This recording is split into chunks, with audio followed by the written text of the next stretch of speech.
ಕ್ಷಮಿಸಬೇಕು, ನಮ್ಮಿಂದ ತಪ್ಪಾಗಿ ಹೋಗಿದೆ. ಸ್ವಭಾವ ರೂಢಿ ನಮ್ಮ ಸಿಂಹಾಸನ ಏರಲು ಹೊರಟೆವು. ಮರತೆ ಹೋಯಿತು ಈ ರಾಜ ದರ್ಬಾರು. ಈ ಸಿಂಹಾಸನ ಈಗ ನಿಮ್ಮದೆಂದು.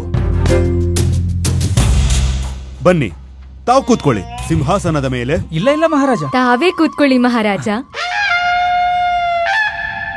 ಮಹಾಮಂತ್ರಿಗಳೇ, ಮಹಾರಾಜ, ನಮಗೆ ಪ್ರತೀತಿ ಆಗ್ತಾ ಇದೆ, ಬಾಲ ಮಹೋದಯರು ಬೇಸರಗೊಂಡಿದ್ದಾರೆ. ಇವರ ಸೇವೆಯಲ್ಲಿ ಲೋಪವಾಗಿದೆಯೇ? ಹಾಗೇನಿಲ್ಲ ಮಹಾರಾಜ. ಖಂಡಿತ ಇಲ್ಲ ಮಹಾರಾಜ. ಹೇಳಿ, ಭೋಜನ ವ್ಯವಸ್ಥೆಯಲ್ಲಿ ಅಥವಾ ಸುರಕ್ಷತಾ ವ್ಯವಸ್ಥೆಯಲ್ಲಿ ಏನಾದ್ರೂ ಲೋಪ ಆಯ್ತೆ? ಆ ತರ ಏನೂ ಇಲ್ಲ ಮಹಾರಾಜ. ಮಹಾರಾಜ, ಸ್ವಾದಿಷ್ಟ ಭೋಜನದಿಂದ ಇವನಿಗೆ ಒಂದೇ ರಾತ್ರಿಯಲ್ಲಿ ಹೊಟ್ಟೆ ಮುಂದೆ ಬಂದಿದೆ. ಹಾಗಿದ್ರೆ ಸ್ಥಾನಗ್ರಹಣ ಹೇಗೆ ಮಾಡ್ತಿಲ್ಲ? ಬನ್ನಿ, ಈ ಅರಮನೆ ನಿಮ್ಮದೇ. ಬನ್ನಿ. ನಮಗೆ ಅರಮನೆ ಬೇಕಾಗಿಲ್ಲ ಮಹಾರಾಜ. ಏಕೆ?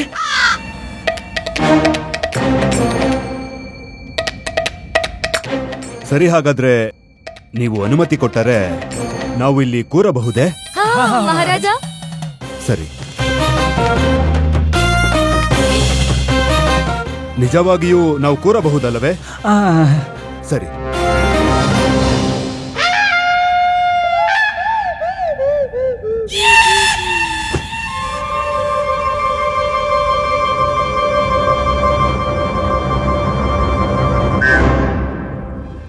ಹೇಳಿ ಬಾಲ ಮಹೋದಯರೇ, ನಿಮಗೆ ನಮ್ಮ ನೆನಪಾಯಿತು ಹಾಗೂ ನಾವು ಓಡುತ್ತಾ ರಾಜ ದರ್ಬಾರಿಗೆ ಬಂದೆವು.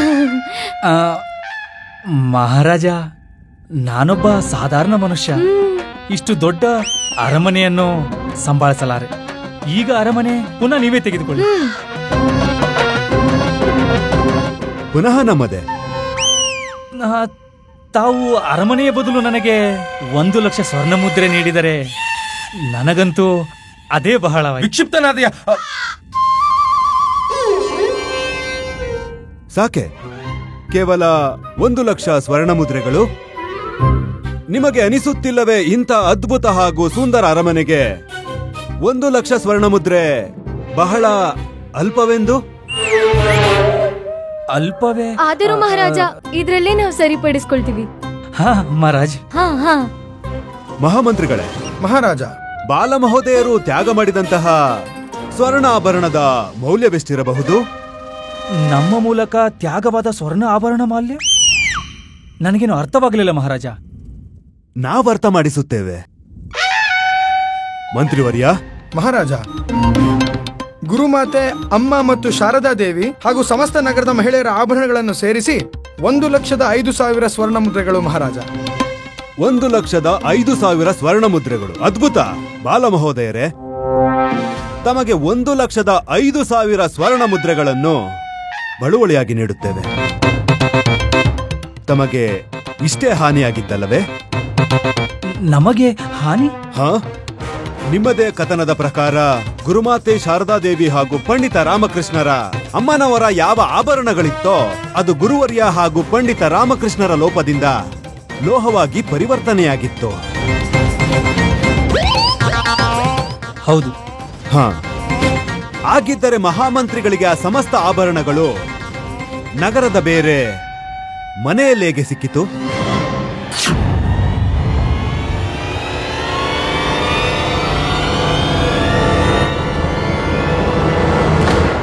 ಮಹಾರಾಜ, ಆಭರಣಗಳು ಬೇರೆ ಯಾರದೂ ಆಗಿರಬಹುದಲ್ಲವೇ? ಖಂಡಿತ ಆಗಿರಬಹುದು.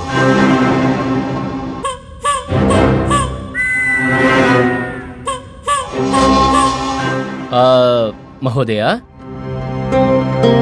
ತಾವಿ ಬಾಲಾ ಮಹಾಶಯರನ್ನ ಮದ್ವೆಯಾದ್ರೋ ಅಥವಾ ನಿಮಗಿಷ್ಟೊಂದು ದುಸ್ಸಾಹಸ? ನೀವ್ ಶಾಂತರಾಗಿರಿ. ನಾನಿವರನ್ನು ವಿವಾಹವಾದ ಸ್ತ್ರೀನೇ, ಪತ್ನಿನೇ. ಸರಿ ಸರಿ, ಹಾಗಿದ್ರೆ ನಿಮ್ಮ ಕತ್ನಲ್ಲಿ ಇವರು ಕಟ್ಟಿದ ಮಂಗಳ ಸೂತ್ರವ್ಯಾಕಿಲ್ಲ.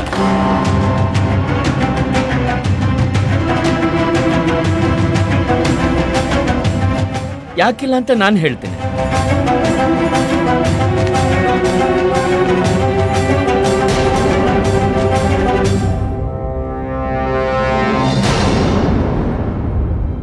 ನೀವು ಆ ಕುಟೀರದಿಂದ ಓಡ್ ಹೋಗ್ತಿದ್ರಲ್ಲ, ಆಗಿದ್ದು ಬಿದ್ದು ಹೋಯ್ತು. ಮಹಾರಾಜ, ಇದು ನಮಗೆ ಆ ಮನೇಲಿ ಸಿಕ್ತು, ಬಾಕಿ ಆಭರಣ ಸಿಕ್ಕಿದ ಜಾಗದಲ್ಲಿ. ಆಭರಣಗಳನ್ನ ಪರಿಶೀಲನೆ ಮಾಡಿದಾಗ ಕೆಲವು ಜನ ಹೇಳಿದ್ರು ಈ ಮಂಗಲಸೂತ್ರ ಚಾರು ಕತ್ನಲ್ಲಿ ನೋಡಿದ್ವಿ ಅಂತ.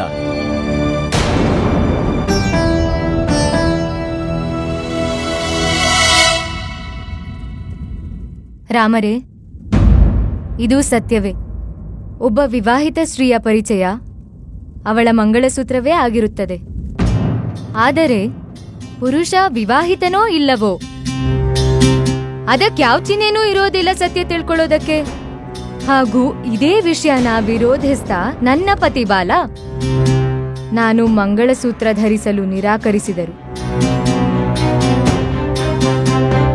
ಅದಕ್ಕೆ ನಾನು ಮಂಗಳಸೂತ್ರವನ್ನೇ ಹಾಕದಿದ್ದಾಗ ಹೇಳಿ, ಈ ಮಂಗಳಸೂತ್ರ ನಂದೇಗಾಗೋದ್ ಸಾಧ್ಯ? ವಾ ವಾ ವಾ, ಎಂಥ ಒಳ್ಳೆ ವಿಚಾರ ಬಾಲಾ ಮಹಾಶಯರದ್ದು. ಇರ್ಲಿ ಬಿಡಿ, ಪರವಾಗಿಲ್ಲ. ಆದ್ರೆ ಇನ್ನೂ ಒಂದು ಅಂತಿಮ ಪರೀಕ್ಷೆ ಬಾಕಿ ಇದೆ. ಒಂದೊಮ್ಮೆ ನೀವು ಅದನ್ನ ಗೆದ್ರೆ ನಾವು ನಿಮ್ಮ ಮಾತನ್ನ ನಂಬ್ತೀವಿ ಹಾಗೂ ನಿಮ್ಮನ್ನ ಮುಕ್ತಗೊಳಿಸ್ತೀವಿ. ಯಾವ ಅಂತಿಮ ಪರೀಕ್ಷೆ ಬಾಕಿ ಇದೆ? ಹಾ, ಇದು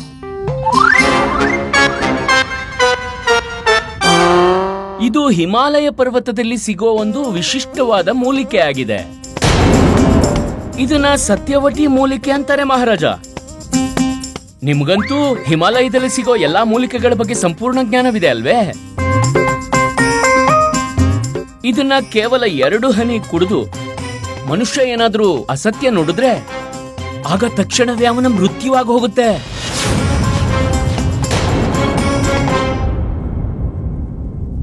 ನಾನ್ ಬಯಸ್ತಾ ಇದ್ದೀನಿ ಬಾಲಮಹಾಶಯರೇ, ಈಗ ನೀವು ಇದನ್ನ ಸೇವನೆ ಮಾಡಿ. ಇದನ್ನ ಕುಡಿದು ಹೇಳಿ ಠಕ್ಕರ್ ಅಲ್ಲ ಅಂತ ನಮ್ಗೆ ನಿಮ್ ಮೇಲೆ ಆಗ ವಿಶ್ವಾಸ ಬರುತ್ತೆ. ಒಂದ್ ವೇಳೆ ನೀವೇನಾದ್ರೂ ಸುಳ್ಳು ಹೇಳಿದ್ರೆ ಸುಳ್ಳು ಹೇಳಕ್ ನೀವು ಬದುಕೇ ಇರೋದಿಲ್ಲ, ಹೌದಲ್ವಾ? ತಗೊಳ್ಳಿ ತಗೊಳ್ಳಿ ತಗೊಳ್ಳಿ ತಗೊಳ್ಳಿ, ಕುಡೀರಿ. ಹಾ, ನೀವು ಕುಡಿಯಿರಿ ಕುಡಿಯಿರಿ. ನೀವು ಸತ್ಯವಂತರೇ ಆಗಿದ್ದರೆ ನಿಮಗೆಂಥ ಭಯ? ಕುಡಿಯಿರಿ. ಹಾ, ಬೇಗ ಅದನ್ನ ಕುಡ್ದ್ಬಿಡಿ.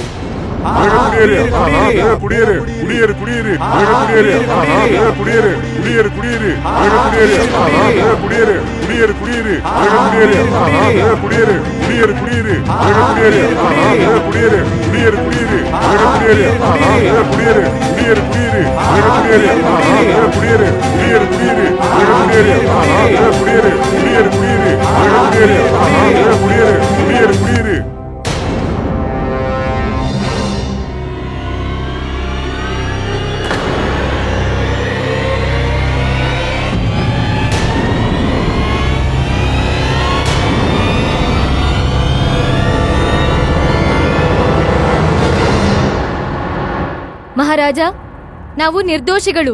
ಈ ಎಲ್ಲಾ ಆರೋಪ ಅಸತ್ಯ ಹಾಗೂ ನಿರಾಧಾರ. ಹೌದು ಮಹಾರಾಜ, ನಾವು ನಿರ್ದೋಷಿಗಳು. ಪಂಡಿತ್ ರಾಮಕೃಷ್ಣ ನಮ್ಮ ಮೇಲೆ ಸುಳ್ಳು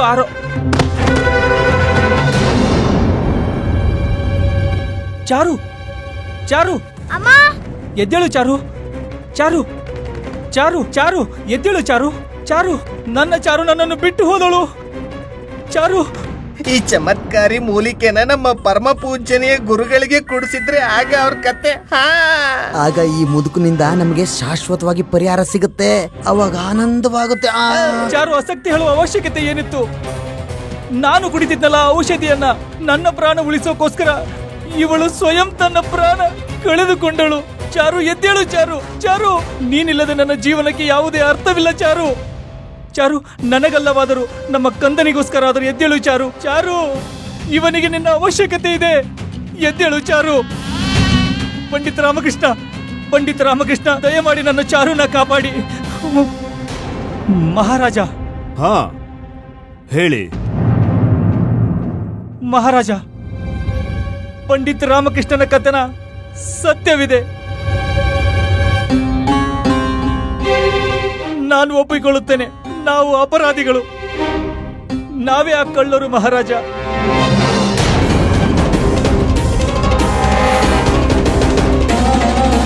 ನಾವೇ ಆ ಕಳ್ಳರು. ನಾವೇ ಭಾವಿ ಹತ್ರ ಎಲ್ಲರನ್ನು ಯಾಮಾರಿಸಿ ಎಲ್ಲರ ಆಭರಣವನ್ನು ಕದ್ದವರು. ನಾವೇ ಆ ಕಳ್ಳರು ಮಹಾರಾಜ. ಆ ಗುರುಮಾತೆ ವರ್ಣಮಾಲ ದೇವಿ ಶಾರದಾ ಹಾಗೂ ಅಮ್ಮನವನ್ನು ಭ್ರಮಿತಗೊಳಿಸಿ ಅವರ ಆಭರಣ ಕದ್ದಿದ್ದೇವೆ. ಹೇ ಭಗವಂತ, ನಾವು ನಮ್ಮ ಎಲ್ಲ ಅಪರಾಧವನ್ನು ಒಪ್ಪಿಕೊಳ್ಳುತ್ತೇವೆ ಮಹಾರಾಜ. ನಾವೇ ಆ ಕಳ್ಳರು. ಪಂಡಿತ ರಾಮಕೃಷ್ಣ, ಕೃಪೆ ಮಾಡಿ ನನ್ನ ಚಾರುನ ಕಾಪಾಡಿ. ಚಾರು, ಚಾರು, ಚಾರು.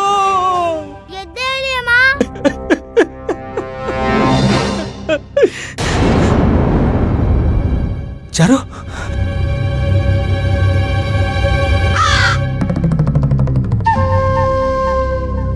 ಚಾರು, ನೀನ್ ಚೆನ್ನಾಗಿದೀಯಾ? ಇವಳು ಬದುಕಿದ್ದಾಳೆ. ಏನಾಗ್ತಾ ಇದೆ ನಮ್ಗೆ ಅರ್ಥನೇ ಆಗ್ತಿಲ್ಲ. ಬಾಲ, ನಂಗೇನಾಗಿತ್ತು? ಏನಿಲ್ಲ. ಅರೆ, ಇಲ್ಲಿ ಏನು ತಮಾಷೆ ನಡೀತಾ ಇದೆ? ಏನಿದು? ನಮಗೆ ಯಾರಾದ್ರೂ ಅರ್ಥ ಮಾಡಿಸಿ. ಗುರುವರ್ಯ, ನಾನು ಬಾಲ ಮಹಾಶಯರೊಂದಿಗೆ ಅದೇ ಆಟ ಆಡದೆ, ಪ್ರಾಯಶಃ ನಿರಪರಾಧಿ ಹಾಗೂ ಮುಗ್ಧ ಜನರ ಜೊತೆ ಆಡೋ ಆಟ. ಚಮತ್ಕಾರಿ ರಸಾಯನ, ಬಲವರ್ಧಕ ಮೂಲಿಕೆ, ಚಮತ್ಕಾರಿ ಪಾನೀಯ. ಚಾರು ಯಾವ ಔಷಧಿ ಕುಡಿದ್ರೋ ಅದು ಕೂಡ ಒಂದು ಚಮತ್ಕಾರಿ ಮೂಲಿಕೆ ಇದ್ದೆ. ಇದರಿಂದ ಮನುಷ್ಯನ ಹೃದಯದ ಗತಿ ಕೆಲ ಕ್ಷಣ ನಿಂತು ಹೋಗುತ್ತೆ. ಮತ್ತೆ ಹೇಗನ್ಸುತ್ತೆ ಅಂದ್ರೆ ಅವರ ಮೃತ್ಯುವೇ ಆಗಿದೆ ಅನ್ನೋ ಥರ. ನಮ್ಮ ಬಳಿ ನಿಮ್ಮ ವಿರುದ್ಧ ಯಾವ ಸಾಕ್ಷಿ ಇತ್ತೋ ಅದು ಕೇವಲ ಊಹೆ ಸಾಕ್ಷಿಯಾಗಿತ್ತು. ಆ ಕಾರಣದಿಂದ ನೀವು ನಿಮ್ಮ ಅಪರಾಧನ ಸ್ವೀಕಾರ ಮಾಡ್ತಿರ್ಲಿಲ್ಲ. ಅದರಿಂದ ಮಹಾರಾಜ, ನಾನು ಈ ಅಂತಿಮ ಉಪಾಯದ ಪ್ರಯೋಗ ಮಾಡಬೇಕಾಯ್ತು. ಬೇರೆ ಯಾವ ಮಾರ್ಗನೂ ನನ್ನ ಬಳಿ ಇರಲಿಲ್ಲ.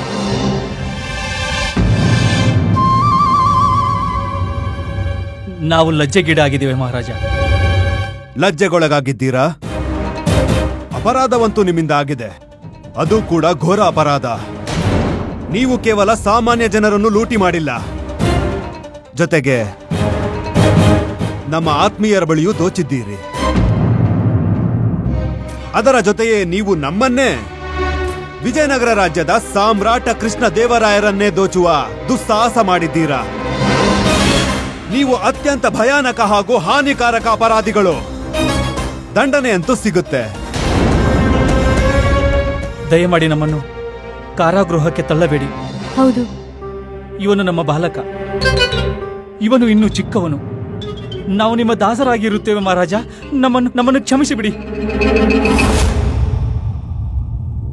ಮಹಾರಾಜ, ಒಂದ್ ಸಲಹೆ ಇದೆ. ಹಾ ಪಂಡಿತ ರಾಮಕೃಷ್ಣ, ನಾವು ನಿಮ್ಮ ಸಲಹೆಗಾಗಿಯೇ ಕಾಯುತ್ತಿದ್ದೆವು. ನಮಗೆ ವಿಶ್ವಾಸವಿದೆ ಈ ಸಲಹೆ ವಿಶೇಷವಾಗಿರುತ್ತದೆ ಎಂದು. ನೀವು ನಮ್ಮ ವಿಶೇಷ ಸಲಹೆಗಾರರಲ್ಲವೇ?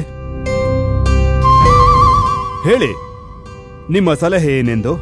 ಧನ್ಯವಾದ ಮಹಾರಾಜ. ಸಲಹೆ ಏನಂದ್ರೆ, ನಾವಿವ್ರನ್ನ ಸ್ವತಂತ್ರಗೊಳಿಸಬೇಕು ಹಾಗೂ ಇವ್ರನ್ನ ಬಿಜಾಪುರಕ್ಕೆ ಹೋಗಿ ವಾಸ ಮಾಡಲು ಆದೇಶ ನೀಡಬೇಕು.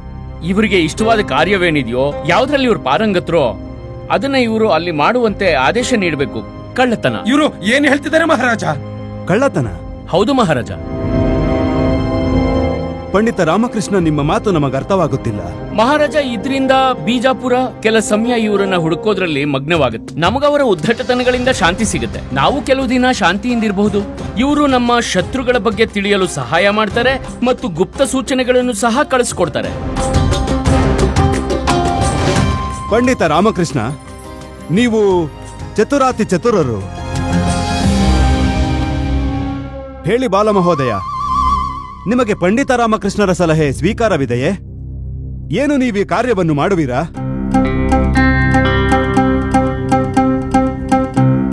ಹಾ ಮಹಾರಾಜ, ಸ್ವೀಕಾರವಿದೆ. ಕೊತ್ವಾಲರೇ, ಹೇಳಿ ಮಹಾರಾಜರೇ. ಇವರನ್ನು ಕರೆದುಕೊಂಡು ಹೋಗಿ ಇವರಿಗೆ ಕಾರ್ಯ ಹೇಳಿ. ನಿಮ್ಮಾಜ್ಞೆ ಮಹಾರಾಜ.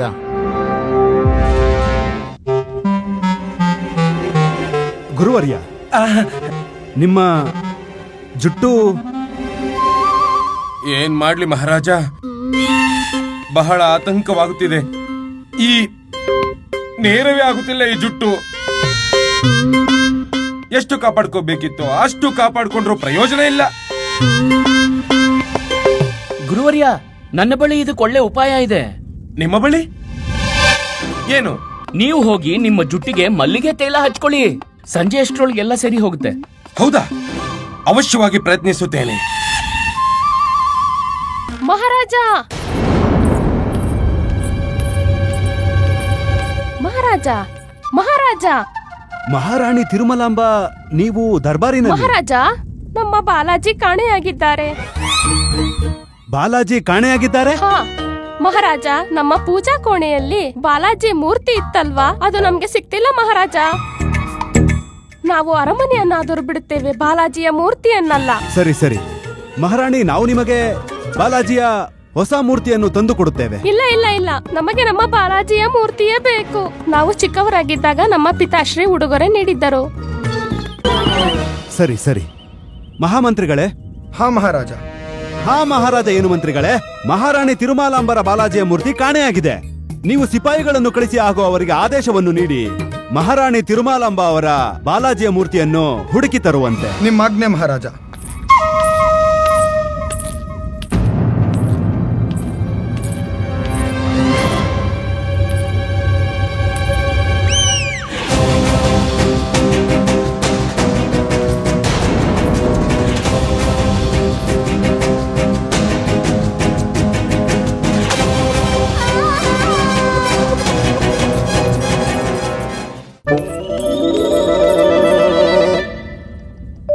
ನಿಮ್ಮ ಮೂರ್ತಿ ನಮ್ಮ ಬಳಿ ಇತ್ತು. ಆದ್ರೆ ನಾವಂತೂ ಈ ಮೂರ್ತಿನ ಎಲ್ಲ ದಿಕ್ಕಲ್ಲೂ ಹುಡುಕಿದೀವಿ, ನಮ್ಗಂತೂ ಎಲ್ಲೂ ಸಿಕ್ಕಿಲ್ಲ. ನಿಮಗೆ ಹೇಗೆ ಸಿಕ್ತು? ಆ ವ್ಯಕ್ತಿ ನಿಮ್ಮ ಅರಮನೆಯಲ್ಲಿ ನಿವಾಸರಾಗಿದ್ದರಲ್ಲ, ಅವರ ಪುತ್ರ ದಾಸು ನಿಮ್ಮ ಪೂಜೆ ಮನೆಯಿಂದ ಇದನ್ನು ತೆಗೆದುಕೊಂಡು ಹೋಗಿದ್ದರು ಆಟಾಡ್ಲಿಕ್ಕೆ. ನಾವು ಅದನ್ನ ನೋಡಿ ನಿಮಗೆ ಹಿಂದಿರುಗಿಸಿದೆವು. ನೀವು ತುಂಬಾ ದೊಡ್ಡ ಕಾರ್ಯ ಮಾಡಿದ್ದೀರಾ. ನಾವು ನಿಮ್ಮಿಂದ ಪ್ರಸನ್ನರಾಗಿದ್ದೇವೆ. ಇಂದಿನಿಂದ ನೀವು ನಮ್ಮ ಪ್ರಧಾನ ಸೇವಕಿಯಾಗಿ ನಿವೃತ್ತರಾಗಿದ್ದೀರಾ.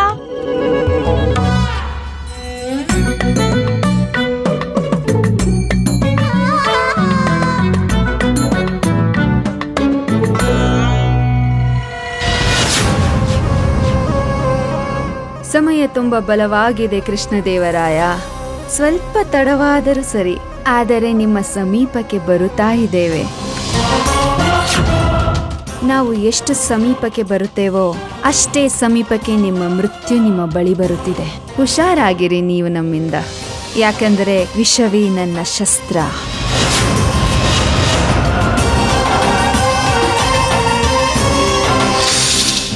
ಮಹಾರಾಣಿ ಅವರೇ, ಭಯಭೀತಳಾಗಿದ್ದೇನೆ. ಯಾಕೆ?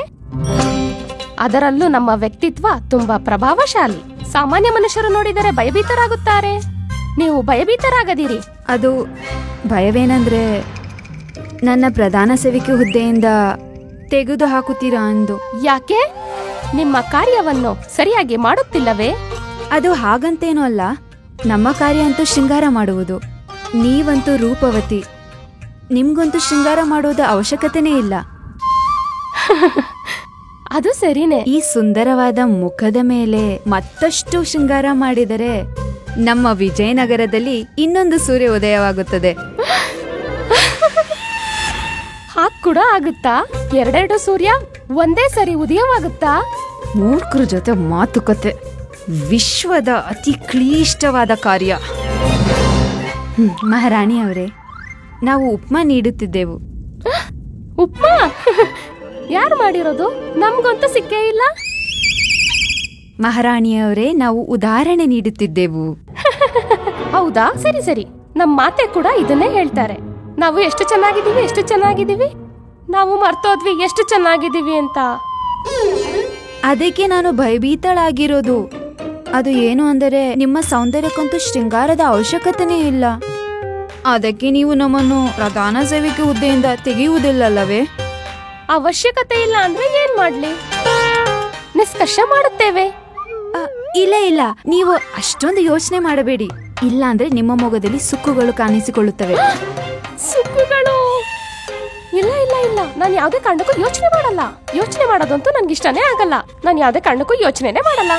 ಹಾಗಿದ್ರೆ ಬನ್ನಿ ಬನ್ನಿ.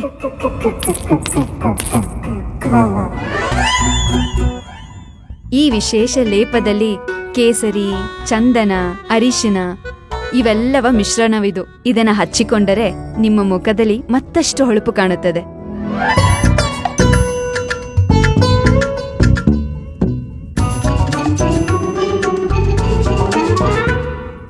ಇದು ಒಣಗುವವರೆಗೂ ನೀವು ವಿಶ್ರಾಮ ಮಾಡಿ. ಮತ್ತೆ ಯಾರ ಜೊತೆನೂ ಮಾತನಾಡಬೇಡಿ. ನಮ್ಗೊಂದು ಒಳ್ಳೆ ಯೋಚನೆ ಬಂದಿದೆ. ಇದೆಲ್ಲ ಆದ್ಮೇಲೆ ಈ ಸೌತೆ ಹಾಗೂ ಲೇಪನದಿಂದ ಮಹಾರಾಜರಿಗೆ ಚಟ್ನಿ ತಯಾರಿಸಿಕೊಡುತ್ತೇನೆ. ಇದರಿಂದ ಮಹಾರಾಜರ ತ್ವಚೆ ಇನ್ನೂ ಹೊಳೆಯುತ್ತದೆ. ನಮ್ಮ ಅವಶ್ಯಕತೆ ಆದ್ರೂ ಏನಕ್ಕೆ? ಮಹಾರಾಜ ಕೃಷ್ಣದೇವರಾಯ ಪ್ರಾಣ ತೆಗೆಯುವುದಕ್ಕೆ ಈ ಸ್ತ್ರೀಯೇ ಸಾಕು. ಮಹಾರಾಜ ಕೃಷ್ಣದೇವರಾಯ ಅವರು ಎಲ್ಲಿದ್ದಾರೆ? ಇದು ಉಚಿತವಾದ ಸಮಯ ಅವರನ್ನು ಸಮಾಪ್ತಿ ಮಾಡುವುದಕ್ಕೆ. ವಿಷವೇ ನನ್ನ ಶಸ್ತ್ರ.